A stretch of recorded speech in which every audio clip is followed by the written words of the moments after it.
Ada insiden yang menarik perhatian warganet saat Wapres dan 3 menteri melepas Presiden Prabowo Subianto berpamitan saat akan terbang ke Singapura pada Minggu 15 Juni 2025. Momen tersebut cukup mencengangkan karena Presiden Prabowo melontarkan kata-kata alih-alih menyambut uluran tangan Menteri Energi dan Sumber Daya Mineral Bahlil Lahadalia. Tidak diketahui apa yang diucapkan Presiden kala itu, namun netizen menduga Prabowo enggan menyambut jabatan tangan Bahlil karena suatu sebab. Dugaan tersebut berkembang karena Presiden Prabowo memberikan perlakuan berbeda kepada Wapres dan 2 menteri lainnya. Insiden itu berawal saat para pejabat menyempatkan hormat dan bersalaman dengan Presiden Prabowo seperti kebiasaan selama ini.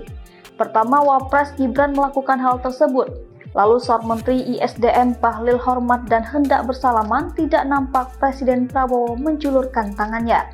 Tangan Presiden Prabowo hanya menunjuk Bahlil. Meski tak terdengar apa yang dikatakan Presiden, nampak mulut Prabowo Subianto mengeluarkan beberapa patah kata untuk Bahlil. Selanjutnya pada Supmi Dasko Ahmad dan Prasetyo Hadi, Presiden Prabowo masih menjabat tangan mereka. Potongan pelepasan Presiden Prabowo oleh Gibran, Bahlil, Supmi Dasko, dan Prasetyo Hadi tersebut beredar di media sosial.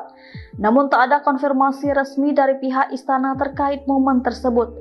Meski demikian, hal tersebut bak mengingatkan tentang dugaan mantan Sekretaris BUMN Said Didu yang menyebut Prabowo Subianto mencium kenakalan Bahlil.